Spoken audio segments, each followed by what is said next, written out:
नमस्कार, फौजी lecturer YouTube channel पर आपका स्वागत है। आज हम आपको बताएंगे हाई कोर्ट में दिखाया फर्जी रिकॉर्ड, एचपीएससी में धांधली। यानी एचपीएससी हाई कोर्ट में भी फर्जी रिकॉर्ड पेश कर देती है। आज हम आपको जो प्रमाण दिखाने जा रहे हैं उसमें कुछ हाई कोर्ट के एंट्री ऑर्डर हैं, कुछ एचपीएससी के डॉक्यूमेंट हैं जो एचपीएससी ने आरटीआई में दिए हैं, एक मेरे द्वारा लगाई गई आरटीआई की एप्लीकेशन है और एक आरटीआई के कमीशन का फैसला है। एचपीएससी का क्राइटेरिया भी दिखाएंगे और ये सभी डॉक्यूमेंट्स देखने के बाद जब हम इसका विश्लेषण करेंगे तो आपको अच्छी तरह से समझ में आ जाएगा कि एचपीएससी में किस लेवल की धांधली होती है और जो उम्मीदवार हाई कोर्ट में जाता है न्याय पाने के लिए, हाई कोर्ट में भी एचपीएससी किस तरह के फर्जी दस्तावेज तक दिखा देती है और हाई कोर्ट एचपीएससी के उन फर्जी दस्तावेज को असली मानने के लिए मजबूर हो जाता है, क्योंकि एचपीएससी एक ऑटोनोमस बॉडी है, संवैधानिक संस्था है। जब तक जो पेटिशनर है, याचिका करता है, उसके पास एचपीएससी के खिलाफ कोई प्रमाण नहीं है, यानी कि एचपीएससी ने हाई कोर्ट में जो दस्तावेज दिखाए हैं या जो एचपीएससी ने रिकॉर्ड हाई कोर्ट में प्रस्तुत किया है उसको फर्जी साबित करने के लिए या गलत साबित करने के लिए जब तक पेटिशनर के पास कोई प्रमाण नहीं है तो हाई कोर्ट उसको सच मानकर चलता है। सबसे पहले आप हाई कोर्ट का ये एक एंट्री ऑर्डर देख लीजिए। यहाँ टॉप में देखिए CWP number 16,904 of 2012। Left side में देखिए सुरेश कुमार नाम लिखा है, ये पेटिशनर का नाम है। इसमें जो याचिका करता है उसके वकील ने हाई कोर्ट को बताया कि एचपीएससी के खिलाफ सेम विज्ञापन में सेम कैटेगरी में यानी कि हिस्ट्री लेक्चरर स्कूल कैडर में एक और केस है जिसका नंबर है CWP नंबर 13,704 2012 का, और वो जोगिंदर सिंह एंड अदर्स के नाम से फाइल किया है, जिसकी अगली डेट है 22/11/2012। इसलिए जो ये केस है ये भी उसके साथ अटैच हो गया है और जो अगली सुनवाई होगी दोनों की इकट्ठी होगी, क्योंकि दोनों केस एचपीएससी के खिलाफ है, सेम विज्ञापन है और सेम सब्जेक्ट है। इंटरिम ऑर्डर के नीचे लेफ्ट साइड में आप देखेंगे, यहाँ डेट आपको दिखाई देगी 31/8/2012। हाई कोर्ट का यह इंटरिम ऑर्डर आपको इसलिए दिखाया है ताकि आपको ये याद रहे जो ये केस फाइल हुआ था ये अगस्त 2012 में फाइल हुआ था और जो पहला इंटरिम ऑर्डर है ये 31 अगस्त 2012 का है। अब आप हाई कोर्ट का अगला इंटरिम ऑर्डर देख लीजिए। यहाँ टॉप में देखिए सेम वही नंबर लिखा है, CWP नंबर 16,904 साल 2012। पेटिशनर का नाम है सुरेश कुमार। यहाँ अगर आप ध्यान देंगे 3 वकील प्रेजेंट हुए हैं। सबसे पहले मिस्टर अशोक भारद्वाज हैं जो मेरे वकील हैं, दूसरे नंबर पर गौरव जिंदल हैं जो हरियाणा सरकार की तरफ से पेश हुए हैं, और तीसरे नंबर पर HN मेहतानी हैं जो एचपीएससी की तरफ से पेश हुए हैं। और यहाँ लिखा है जो रिस्पोंडेंट नंबर 2 है यानी एचपीएससी के वकील हैं HN मेहतानी साहब, उन्होंने टाइम मांगा कोर्ट से, किस लिए, जो पेटिशनर है उसके जो मार्क्स हैं वो पता लगाने के लिए और जो एक्सर्विसमेंट कैटेगरी में लास्ट सिलेक्टेड कैंडिडेट था उसके कितने नंबर थे इसके लिए समय मांगा है, जिस कारण से हाई कोर्ट ने इसको अगली डेट दे दी 30/7/2018। हाई कोर्ट के जो ये इंटरिम ऑर्डर हैं लेफ्ट साइड में अगर आप देखेंगे डेट 13/7/2018। यहाँ ध्यान देने की बात है जो केस फाइल हुआ था वो अगस्त 2012 में हुआ था और जो एचपीएससी के वकील हैं हाई कोर्ट से टाइम मांग रहे हैं पेटिशनर का रिकॉर्ड दिखाने के लिए, वो 6 साल बाद मांग रहे हैं 13/7/2018 को। 2012 से 2018 तक 6 साल में क्या हुआ उसका फिर किसी दिन अलग से वीडियो में वर्णन करेंगे। इस इंटरिम ऑर्डर में 3 वकील आपको दिखाई दिए थे। 3 में से एक मेरा वकील था, दूसरा हरियाणा सरकार का वकील था और तीसरा एचपीएससी का वकील था। यहाँ कोई चौथा वकील नहीं था। यहाँ सोचने की बात है कि अगस्त 2012 में हाई कोर्ट ने रिस्पोंडेंट नंबर 4 यानी कि जिसका मेरिट सिलेक्शन हुआ है उसको नोटिस जारी किया था, लेकिन 6 साल तक उस बंदे ने हाई कोर्ट में ना तो जवाब दिया ना ही अपना वकील खड़ा किया। आप सबको मालूम है जब किसी को नौकरी लग जाती है और उसके खिलाफ अगर हाई कोर्ट में केस फाइल हो जाता है, हाई कोर्ट से नोटिस आता है तो वो बंदा भाग्या भाग्या हाई कोर्ट जाता है और जवाब देता है। लेकिन यहाँ सोचने की बात है उस बंदे ने 6 साल तक हाई कोर्ट में ना तो नोटिस का जवाब दिया और ना ही कोई अपना वकील खड़ा किया जो उसका पक्ष रख सके। यहाँ मेरे खिलाफ कौन लड़ रहा है? एचपीएससी, क्योंकि एचपीएससी ने ही धांधली की थी और एचपीएससी उस धांधली को ये साबित करने की कोशिश करी है कि हमने कोई धांधली नहीं की है। आगे आने वाले डॉक्यूमेंट में आपको ये स्पष्ट हो जाएगा कि एचपीएससी ने धांधली की है और किस लेवल पे की है, वो आप खुद उसका अंदाजा लगा लेना। ये अगला हाई कोर्ट का इंटरिम ऑर्डर देख लीजिए। यहाँ टॉप में देखेंगे वही केस नंबर लिखा है 16,904 2012 का। पेटिशनर का नाम है सुरेश कुमार। इस इंटरिम ऑर्डर में शुरुआत में ही कोर्ट ने लिखा है कि एचपीएससी के जो वकील हैं उन्होंने कोर्ट के सामने एचपीएससी का वो क्राइटेरिया प्रस्तुत किया है जिसके आधार पर यह भर्ती की गई थी। इंटरिम ऑर्डर में आगे लिखा है जिन कैंडिडेट्स ने इस भर्ती में पार्टिसिपेट किया है उनको कम से कम 40 मार्क्स आने चाहिए एग्रीगेट किसके, पर्सनल अचीवमेंट के और इंटरव्यू के दोनों को मिलाकर। ये एचपीएससी का क्राइटेरिया भी हम दिखाएंगे आपको। आगे ऑर्डर में लिखा है कि कोर्ट के सामने जो रिजल्ट प्रस्तुत किया गया है उसमें जो पेटिशनर है उसके 39 मार्क्स हैं, जबकि उसको कम से कम 40 मार्क्स लेने चाहिए थे। ये बात आप नोट कर लीजिए। और अगली तारीख इसमें लगा दी गई है 22/5/2019। इस इंट्रीम ऑर्डर के लास्ट में लिखा है कि जो सिलेक्शन का क्राइटेरिया हाई कोर्ट के सामने प्रस्तुत किया था उसको वापस से सील किया गया है और एचपीएससी के जो वकील थे एचएन मेहतानी, उनको रिटर्न कर दिया गया है। यहाँ नीचे लेफ्ट साइड में आप डेट देखेंगे, डेट लिखी है 10/5/2019। 10 मई 2019 को हाई कोर्ट में मेरे मार्क्स प्रस्तुत किए गए हैं, किसके, इंटरव्यू के। ये आप नोट कर लीजिए। अब ये अगला डॉक्यूमेंट देखिए, ये एचपीएससी का डॉक्यूमेंट है। स्कूल कैडर लेक्चरर की विज्ञापन संख्या 3/2009 द्वारा जो वैकेंसी निकाली गई थी उसका सिलेक्शन करने के लिए ये क्राइटेरिया अपनाया गया था। ये उसी क्राइटेरिया की कॉपी है जो भी कोर्ट के इंट्रीम ऑर्डर में आपको दिखाया गया था कि क्राइटेरिया प्रस्तुत किया गया था, ये वही है। यहाँ टोटल मार्क्स 100 नंबर के हैं, यानी कि जो क्राइटेरिया अपनाया गया था टोटल 100 नंबर का था। 100 नंबर में से नीचे आएंगे, पहले पॉइंट में लिखा है पर्सनल अचीवमेंट्स, यानी कि पर्सनल अचीवमेंट के जो मार्क्स हैं वो 40 हैं। आगे जो पर्सनल अचीवमेंट के मार्क्स हैं उसको फिर डिवाइड किया गया है अलग अलग कैटेगरी में। तो सबसे पहले ए पार्ट में, ए पार्ट के फिर आगे 3 पार्ट बना दिए हैं। ए पार्ट के पहले पार्ट में लिखा है कि जो स्टेट पास है उसको 25 मार्क्स मिलेंगे। इस वैकेंसी में, इस विज्ञापन में जिन्होंने भी अप्लाई किया था वो सब स्टेट पास थे। जिन्होंने स्टेट पास नहीं किया था वो इस वैकेंसी में अलाउ ही नहीं किए गए थे। यानी कि जो 25 मार्क्स स्टेट के बनाए गए हैं ये लोगों को मूर्ख बनाने के लिए बनाए गए हैं। यानी 100 नंबर में से अगर हम 25 नंबर निकाल देंगे तो क्राइटेरिया बचेगा सिर्फ 75 नंबर का। सेकंड पॉइंट में लिखा है एमफिल के 5 नंबर हैं, पीएचडी के फिर 5 नंबर हैं। आगे इसका बी पार्ट दिया है, बी पार्ट में को करिकुलर एक्टिविटीज या स्पोर्ट्स के हैं उसके 5 नंबर दिए हैं। उसको आगे फिर 5 पार्टों में बांट दिया है, यानी आगे जो 5 पार्ट में बांटा है उसमें टोटल 5 मैक्सिमम ले सकते हैं। आगे जो बांटा है उसमें सबसे पहले मास्टर डिग्री के दिए हैं, 75% से ज्यादा है तो 5 नंबर है। दूसरा पॉइंट में एनसीसी के सी सर्टिफिकेट के हैं, वो है तो 3 नंबर है। तीसरे पॉइंट में एनसीसी के बी सर्टिफिकेट के 2 नंबर दिए हैं। चौथे पॉइंट के स्पोर्ट्स में अगर पार्टिसिपेट करके है इंटरनेशनल पे उसके 3 नंबर हैं। और 5वें पॉइंट में दिया है अगर स्पोर्ट्स में नेशनल लेवल पर पार्टिसिपेट करके है उसके 2 नंबर हैं। इस तरह से इनमें से टोटल 5 नंबर मैक्सिमम दिए जा सकते हैं। ये इसके नीचे आइए, दूसरा पॉइंट है, ये इंटरव्यू का है और यही सबसे खतरनाक पॉइंट है और इसी के आधार पर वो सारी भर्ती की गई थी। इंटरव्यू उसमें दिखा है 60 नंबर का। जो 60 नंबर का इंटरव्यू है उसको आगे लोगों को बेवकूफ बनाने के लिए अलग अलग पार्ट में बांट दिया गया है। ये आगे आप देख सकते हैं 3 पार्ट दिखाए गए हैं। पहला पार्ट दिखाया गया है नॉलेज अवेयरनेस का, जिसके 20 नंबर दिखाए गए हैं। दूसरा पार्ट दिखाया गया है एक्सप्रेशन और इंटेलिजेंस का, जिसके 20 नंबर दिखाए गए हैं। और तीसरा पार्ट दिखाया गया है पाउज और बीरिंग का, इसके भी 20 नंबर दिखाए गए हैं। यहाँ इस क्राइटेरिया के लास्ट लाइन में एक लाइन लिखी हुई है, जो कैंडिडेट है उसको कम से कम 40 मार्क्स एग्रीगेट लेने हैं क्वालिफाई करने के लिए, किसमें, इस 100 नंबर के क्राइटेरिया है। यहाँ सोचने की बात है, इंटरव्यू में एचपीएससी ने मुझे 60 में से सिर्फ 14 नंबर दिए हैं और 25 नंबर स्टेट के थे। 25 और 14 अगर जोड़ेंगे तो 39 नंबर बनते हैं।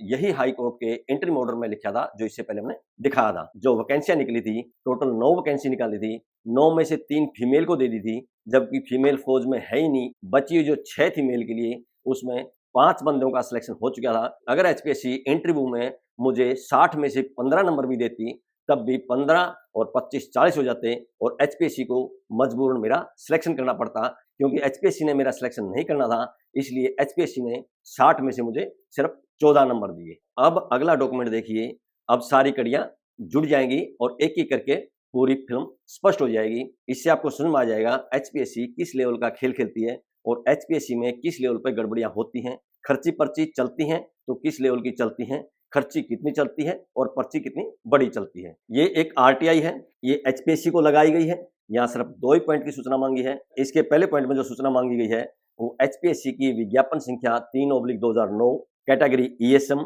सब्जेक्ट हिस्ट्री, उसका जो सीरियल नंबर था विज्ञापन का वो 7 था, क्योंकि कई सब्जेक्ट के स्कूल लेक्चरर की ये वैकेंसी थी। यहाँ रोल नंबर लिखा गया है 02687। यहाँ नाम लिखा गया है सुरेश कुमार के स्क्रीन टेस्ट, या जिसको हम लिखित परीक्षा कह सकते हैं, कि जो अंक थे वो रजिस्टर में या फाइल में जिस पेज पर दर्ज किए गए हैं उस पेज की कॉपी चाहिए। दूसरे पॉइंट में लिखा है एचपीएससी की जो विज्ञापन संख्या 3/2009 थी, ईएसएम कैटेगरी में हिस्ट्री सब्जेक्ट में सीरियल नंबर जो 7 पे थे उसमें रोल नंबर 02687, नाम सुरेश कुमार के, जो वाइवा यानी कि इंटरव्यू के जो नंबर थे वो रजिस्टर में या फाइल में जिस पेज पर दर्ज है उसकी सत्यापित प्रति चाहिए। नीचे लेफ्ट साइड में आप देखेंगे डेट लिखी हुई है 28/6/2023। यहाँ ध्यान देने की बात है, मैंने आरटीआई में जो 2 पॉइंट की सूचना मांगी है उसमें सवाल नहीं किया है, बल्कि दस्तावेज मांगे हैं। दस्तावेज किसके मांगे? 2 ही चीजों के मांगे हैं, एक स्क्रीनिंग टेस्ट के और दूसरा इंटरव्यू के। अगर मैं सवाल के रूप में पूछ लेता कि मेरे स्क्रीनिंग टेस्ट में कितने अंक थे और इंटरव्यू में कितने अंक थे, वो अगर जवाब देते हैं, उसके बाद अगर टोटल करने में कट ऑफ से मेरा आगे चला जाता है, आरटीआई से मिले जवाब के अनुसार अगर लास्ट कट ऑफ से मेरा ऊपर चला जाता है और मैं कोर्ट में केस डालता हूं, तो एचपीएससी क्या करती है, जो आरटीआई से जवाब दिया था उसी को कहती है कि क्लरिकल मिस्टेक है और अपना रिकॉर्ड बदल देती है, इंटरव्यू के नंबर कम कर देगी। इसी तरह का एक मामला था जिसके ऊपर मैंने पहले भी एक वीडियो बनाई थी। उसका हेडिंग था एचपीएससी ने नकारा और हाई कोर्ट ने दिलाई नौकरी। अगर वह वीडियो आप देखना चाहते हैं तो नीचे डिस्क्रिप्शन में मैंने उस वीडियो का लिंक डाल दिया है, लिंक पर क्लिक कीजिए और उस वीडियो को देख लीजिए। अब ये अगला डॉक्यूमेंट देखिए, ये एचपीएससी का डॉक्यूमेंट है जो मैंने आरटीआई लगाई थी, उसका ये जवाब दिया गया है। ऊपर टॉप में ये इसका नंबर दिया गया है, यानी कि इसके साथ एक कवरिंग लेटर था, उस कवरिंग लेटर पर जो नंबर लिखा था वो मैंने यहाँ लिख दिया है।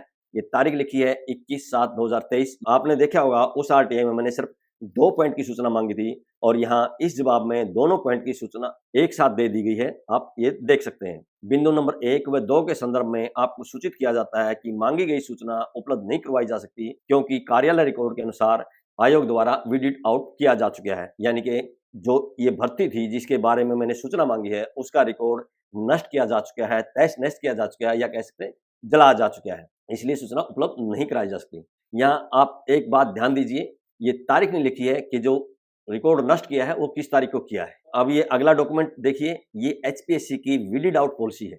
यहाँ टॉप में लिखा है instructions for the weeding of records, यानी कि जो रिकॉर्ड है एचपीएससी का उसको कब और किस तरह से जलाना है या नष्ट करना है उसके बारे में लिखा गया है। इसके नीचे सेकंड लाइन में हरियाणा पब्लिक सर्विस कमीशन लिखा है, उसके नीचे आएंगे पहले पॉइंट में लिखा है कीप परमानेंटली, यानी कि नीचे जो पॉइंट दिए गए हैं ये सभी पॉइंट उसके लिए हैं जिस रिकॉर्ड को परमानेंट एचपीएससी ने रखना है, उसको डिस्ट्रॉय नहीं करना है, उसको वीडिड आउट नहीं करना है। 11वां पॉइंट जो सबसे इंपॉर्टेंट पॉइंट है, इसको आप नोट कर लीजिए, results cards of competitive examination, यानी कि एचपीएससी जो कॉम्पिटिटिव एग्जाम कंपटीशन एग्जाम लेगी उनका रिजल्ट्स जो है एचपीएससी ने परमानेंट रखना है, उसको डिस्ट्रॉय नहीं करना है, वो वीडिंग आउट पॉलिसी के अनुसार उसको नष्ट नहीं करना है। और 12वां पॉइंट आप देखिए, इसका 12वां पॉइंट में लिखा है एचपीएससी जो रिकमेंडेशन देगी डायरेक्ट रिक्रूटमेंट का, चाहे वो कॉम्पिटिटिव एग्जाम और इंटरव्यू के माध्यम से हो या वो इंटरव्यू और स्क्रीनिंग टेस्ट के माध्यम से हो, उसका रिकॉर्ड एचपीएससी को परमानेंट रखना है, डिस्ट्रॉय नहीं करना है। ये एचपीएससी की वीडिंग आउट पॉलिसी का पहला पेज था। अब आपको एचपीएससी की वीडिंग आउट पॉलिसी का दूसरा पेज दिखाते हैं, ये दूसरा पेज है। यहाँ टॉप में देखेंगे कीप फॉर 6 मंथ्स, यानी कि वो रिकॉर्ड जो 6 महीने के लिए रखना होता है। उससे नीचे जब आएंगे, नीचे 2 नोट दिए हुए हैं, नोट 1 और नोट 2। हम नोट 1 के बारे में पढ़ेंगे। नोट 1 में स्पष्ट लिखा है कि वो कोई भी डॉक्यूमेंट नष्ट नहीं करना है जिस मामले में कोर्ट केस कोई पेंडिंग है या कोई इंक्वायरी पेंडिंग है, उसको डिस्ट्रॉय नहीं करना है। और यहाँ आरटीआई से जवाब दे रहे हैं कि हमने डिस्ट्रॉय कर दिया वीडिड आउट पॉलिसी के अनुसार। अब आप अगला डॉक्यूमेंट देखिए। अब ये फर्स्ट अपील का फैसला देख लीजिए, ये 2 पेज का फैसला है, हम आपको आखिरी पेज दिखा रहे हैं। ये है, यहाँ इसमें लिखा है कि पॉइंट नंबर 1 और पॉइंट नंबर 2 की जो सूचना है वो नहीं दी जा सकती। क्यों नहीं दी जा सकती?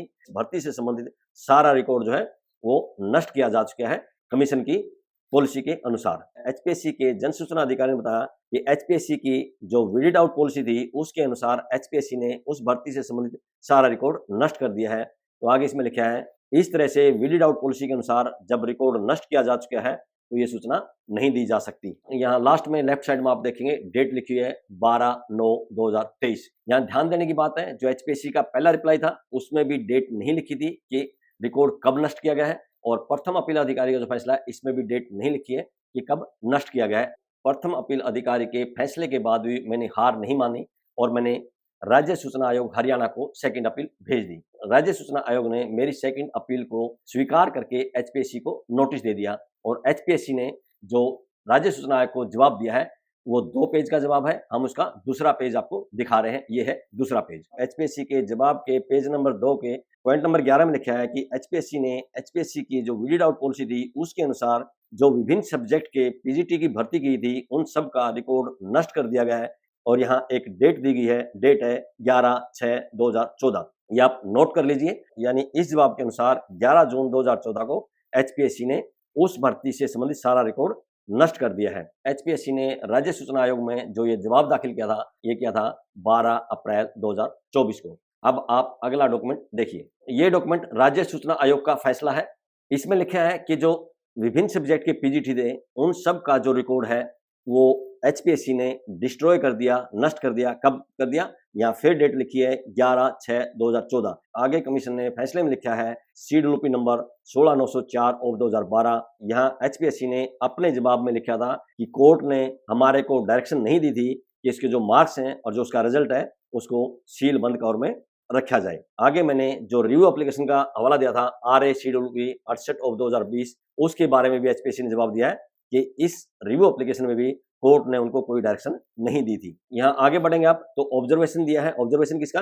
राज्य सूचना आयोग का ऑब्जर्वेशन है। और पॉइंट नंबर 4 में इन्होंने अपने पैरे में लिखा है कि जो आरटीआई की एप्लीकेशन थी उसकी डेट लिखी गई है, अपील वगैरह की डेट लिखी गई है। और यहाँ जो हमने हाईलाइट किया है इसको देखिए कि सारा रिकॉर्ड देखने के बाद और एचपीएससी का जो राज्य जन सूचना अधिकार का था उसका तर्क सुनने के बाद कमीशन ने फैसला दिया है कि एचपीएससी ने अपनी वीडिंग आउट पॉलिसी के अनुसार उस भर्ती से संबंधित सारा रिकॉर्ड नष्ट कर दिया था, जिस कारण से आपको सूचना नहीं दी जा सकती। यहाँ नीचे डेट देखेंगे लेफ्ट साइड में 14/5/2024। ये सब डॉक्यूमेंट्स देखने के बाद आपको अभी तक शायद पूरी पिक्चर क्लियर हो गई होगी। यहाँ ध्यान देने की बात है, यहाँ एचपीएससी ने राज्य सूचना आयोग में जो जवाब दाखिल किया है उसमें स्पष्ट लिखा है कि एचपीएससी ने जो रिकॉर्ड चलाया था या रिकॉर्ड को नष्ट किया था वो 11/6/2014 यानी कि 11 जून 2014 को नष्ट किया था। और जबकि हाई कोर्ट में टाइम मांग रहे हैं 2018 में और हाई कोर्ट में रिकॉर्ड प्रस्तुत कर रहे हैं 2019 में। यहाँ सोचने की बात है कि एचपीएससी ने जब 11 जून 2014 को सारा रिकॉर्ड नष्ट कर दिया था, फिर 2019 में एचपीएससी ने हाई कोर्ट में जो रिकॉर्ड प्रस्तुत किया वो फर्जी था, ये स्पष्ट है। अब ये अगला डॉक्यूमेंट देखिए, ये एक रिव्यू एप्लीकेशन है। ये मैंने लिखी थी।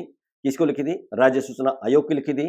यहाँ विषय में भी लिखा है रिव्यू एप्लीकेशन केस नंबर, जिसका हमने अभी फैसला दिखाया था राज्य सूचना आयोग का 5868/2023 का है, सुरेश कुमार वर्सेस एचपीएससी। यहाँ मैंने एचपीएससी की वीडिंग आउट पॉलिसी का हवाला देते हुए लिखा है कि वीडिंग आउट पॉलिसी में पॉइंट नंबर 11 में स्पष्ट लिखा था कि एचपीएससी ने उन सब का रिकॉर्ड सुरक्षित रखना है जिनका इंटरव्यू वगैरह हुआ था। और यहाँ आगे मैंने लिखा है कि एचपीएससी कह रही है कि हमने 11/6/2014 को सारा रिकॉर्ड वीडिड आउट कर दिया था या नष्ट कर दिया था।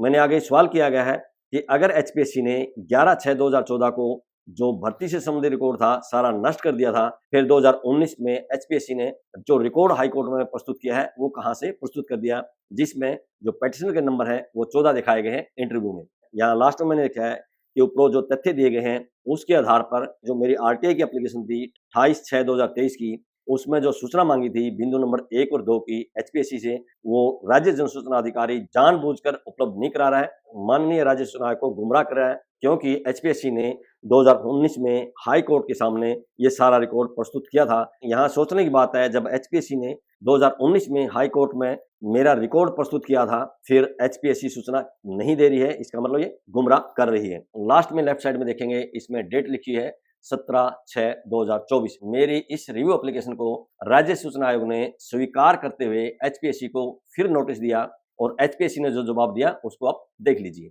ये एचपीएससी का जवाब है जब मैंने रिव्यू एप्लीकेशन राज्य सूचना आयोग को भेजी थी और राज्य सूचना आयोग ने इसको एचपीएससी के पास भेज दिया था। राइट साइड में देखेंगे, इसमें डेट लिखी हुई है 19/7/2024। यहाँ इसमें लिखा है कि राज्य सूचना आयोग ने जो उनको नोटिस दिया है इस केस में उसका हवाला देते हुए इन्होंने लिखा है कि माननीय राज्य सूचना आयोग ने जो फैसला दिया था उसके अनुसार सूचना उपलब्ध नहीं कराई जा सकती।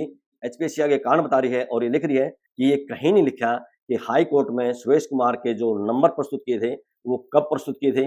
यहाँ आगे लिखते हैं कि एचपीएससी की पॉलिसी के अनुसार एचपीएससी ने इस भर्ती से संबंधित सारा रिकॉर्ड 11/6/2014 यानी 11 जून 2014 को नष्ट कर दिया था। आगे एचपीएससी जवाब में लिखती है कि जो पेटिशनर के नंबर हैं हाई कोर्ट में जो प्रस्तुत किए गए थे वो जो वीडिड आउट किया था यानी कि 11/6/2014 से पहले हाई कोर्ट में इनका रिकॉर्ड प्रस्तुत किया होगा। यहाँ एचपीएससी एक संभावना जता रही है कि पेटिशनर सुरेश कुमार के जो इंटरव्यू के नंबर या रिकॉर्ड प्रस्तुत हाई कोर्ट में किया था वो 11/6/2014 यानी कि 11 जून 2014 से पहले प्रस्तुत किया होगा, ये संभावना जता रही है। जबकि हमने शुरू में ही आपको हाई कोर्ट के एंट्री ऑर्डर दिखा दिए थे और तीसरा हाई कोर्ट का जो एंट्री ऑर्डर हमने आपको दिखाया था उसमें एचपीएससी के वकील ने हाई कोर्ट को मेरा रिकॉर्ड प्रस्तुत किया था जिसमें 39 नंबर दिखाए थे। 39 नंबर किस तरह से 25 नंबर स्टेट के और 14 नंबर इंटरव्यू के, यानी कि 60 में से सिर्फ 14 नंबर दिए थे, 15 नंबर देते ही सिलेक्शन हो जाता। यहाँ सोचने की बात है, मैंने स्क्रीनिंग टेस्ट भी पास करके था, एचटेट भी पास करके था, उसके बावजूद भी जो मेरे को इंटरव्यू में नंबर दिए गए वो 60 में से 15 भी नहीं दिए। अगर इंटरव्यू का तीसरा हिस्सा 20 नंबर भी देते तब भी मेरा सिलेक्शन होता। तीसरा हिस्सा छोड़ दीजिए, 60 में से अगर 15 अंक भी मेरे को देते तो मेरा सिलेक्शन होता। मेरा सिलेक्शन नहीं करना था, इसलिए एचपीएससी ने 60 में से सिर्फ 14 नंबर मुझे इंटरव्यू के दिए थे। अब आप ये अंदाजा लगा सकते हो एचपीएससी में किस लेवल का खेल था, क्योंकि अभी तक मैंने जो डॉक्यूमेंट दिखाए हैं उनसे स्पष्ट है कि 2012 में केस फाइल किया था और 2018 में, यानी कि 6 साल के बाद एचपीएससी हाई कोर्ट से टाइम मांग रही है रिकॉर्ड दिखाने के लिए। अगर इंटरव्यू में मेरे 60 में से 14 नंबर होते तो एचपीएससी को 2012 में जब नोटिस हुआ था, नवंबर की जो सुनवाई होनी थी 2012 में, उसी समय एचपीएससी जवाब दे देती कि क्राइटेरिया के अनुसार पेटिशनर के 39 मार्क्स बनते हैं, जबकि क्राइटेरिया के अनुसार 40 मार्क्स मिलने जरूरी हैं, और पहले ही तारीख में मेरा केस खत्म हो जाता। लेकिन यहाँ सच ये है कि एचपीएससी ने पहले जवाब में दूसरे तरह के झूठ बोले थे, जिसको मैंने आरटीआई के द्वारा सूचना लेकर झूठ साबित कर दिया था, जिस कारण से एचपीएससी ने ये अलग चाल चली थी। ये तीसरी चाल थी, इससे पहले 2 चाल में एचपीएससी की नाकाम कर चुका था। अब देखते हैं तीसरी चाल कैसे नाकाम होती है, क्योंकि आरटीआई से मैंने दस्तावेज ले लिए हैं और दस्तावेज भी किसके, वो भी एचपीएससी के ही हैं। और एचपीएससी खुद एक बार नहीं, 2 बार नहीं, 3-4 बार ये लिख के दे रही है कि हमने 11 जून 2014 को जो भर्ती से संबंधित रिकॉर्ड था सारा नष्ट कर दिया है। यहाँ स्पष्ट है, जब एचपीएससी ने भर्ती से संबंधित सारा रिकॉर्ड 11 जून 2014 को नष्ट कर दिया था, फिर 2019 में जो रिकॉर्ड प्रस्तुत किया गया वो फर्जी था। आज जो आपको डॉक्यूमेंट्स दिखाए हैं ये सिलेक्टेड डॉक्यूमेंट्स हैं, इससे रिलेटेड और बहुत सारे डॉक्यूमेंट हैं, उनके ऊपर अलग से कई वीडियो बनेंगी। आने वाले समय में आपको पूरी फिल्म दिखाएंगे, ये आज सिर्फ ट्रेलर था। मार्च 2024 में मैंने डबल बेंच में अभी केस फाइल किया हुआ है। ये आप हाई कोर्ट के डबल बेंच का एंट्री ऑर्डर देख सकते हैं। यहाँ टॉप में Punjab and Haryana high court Chandigarh लिखा है। नीचे आकर देखेंगे 2 सीएम एप्लीकेशन है। ये 2 सीएम एप्लीकेशन वो है क्योंकि हमने जो ये एलपीए फाइल की थी ये मार्च 2024 में फाइल कर दी थी, और एचपीएससी के और राज्य सूचना आयोग के जो फैसले हैं वो अप्रैल, मई और जुलाई के हैं। दोनों सीएम एप्लीकेशन के नीचे देखेंगे ये एलपीए नंबर लिखा है 16 से 2 ऑफ 2024 जो हमने मार्च में फाइल किया था। इसके नीचे आगे देखेंगे सुरेश कुमार, यानी कि मेरे नाम से ये डबल बेंच में फाइल किया गया है। यहाँ इसका इंटरिम ऑर्डर देख लीजिए। रिस्पोंडेंट नंबर 4, रिस्पोंडेंट नंबर 4 कौन है, जिसका मेरी जगह सिलेक्शन करके है, उसको फिर से हाई कोर्ट की डबल बेंच ने नोटिस दे दिया है। इस इंटरिम ऑर्डर में हाई कोर्ट की डबल बेंच ने एक डेट दी गई है 17/7/2009, यानी जिसमें वैकेंसी निकली थी, जिसमें इसको रीएड किया गया था या जिसमें सिलेक्शन प्रोसेस हुआ था और जब रिजल्ट निकला था, उन सभी डेट्स में ये बंदा गेस्ट लेक्चरर लगा था। इसने इस लेक्चरर की भर्ती के लिए जो फॉर्म भरा था उसमें भी इसने लिखा है कि मैं गेस्ट लेक्चरर लगा हूं, और इसके स्कूल के प्रिंसिपल के साइन भी थे। आगे कोर्ट ने लिखा है कि हरियाणा सरकार की जो 21/11/1980 यानी कि 21 नवंबर 1980 की जो पॉलिसी है किसके लिए, डिपेंडेंट ऑफ एक्स-सर्विसमैन के लिए, उस पॉलिसी के अनुसार जिस बंदे का सिलेक्शन किया है वो डीईएसएम यानी कि डिपेंडेंट ऑफ एक्स-सर्विसमैन की श्रेणी में नहीं आता है। यहाँ अगले पैरे में आप देखेंगे एक डेट लिखी हुई है कि जो रिस्पोंडेंट है वो 10/3/2025 को अपना जवाब दावा हाई कोर्ट में दाखिल कर सकता है। यहाँ रिस्पोंडेंट कौन है, जिसका मेरी जगह सिलेक्शन हुआ है और उसको हाई कोर्ट ने ये नोटिस दे दिया है। नीचे लेफ्ट साइड में देखेंगे ये इंटरिम ऑर्डर की डेट है 18 नवंबर 2024, और अब इस केस की अगली जो सुनवाई होगी वो 11 मार्च 2025 को होनी है। अभी तक इस वीडियो में मैंने जो भी डॉक्यूमेंट्स दिखाए हैं वो या तो हाई कोर्ट के इंटरिम ऑर्डर हैं या एचपीएससी के द्वारा आरटीआई में दिए गए जवाब हैं। सारे ऑथेंटिकेटेड डॉक्यूमेंट्स हैं, और इन सभी डॉक्यूमेंट्स को देखकर आपको ये स्पष्ट हो गया होगा कि एचपीएससी कितने बड़े लेवल पर गड़बड़ी करती है।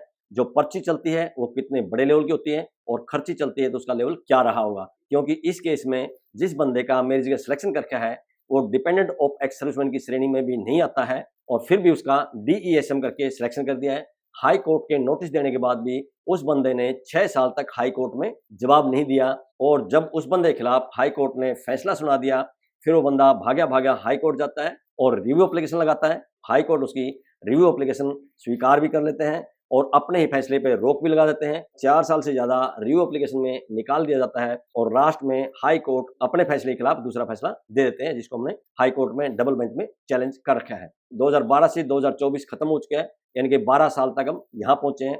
एचपीएससी में जो खर्ची पर्ची चलती थी उसके बहुत सारे रिकॉर्ड मेरे पास उपलब्ध है। आने वाली वीडियो में आपको सारी चीजें धीरे धीरे करके दिखाते जाएंगे। आज की इस वीडियो में बस इतना ही। वीडियो पसंद आई हो तो लाइक कीजिए, दोस्तों के साथ शेयर कीजिए। इसी तरह की वीडियो देखने के लिए चैनल को सब्सक्राइब कीजिए। बहुत बहुत शुक्रिया, धन्यवाद, जय हिंद।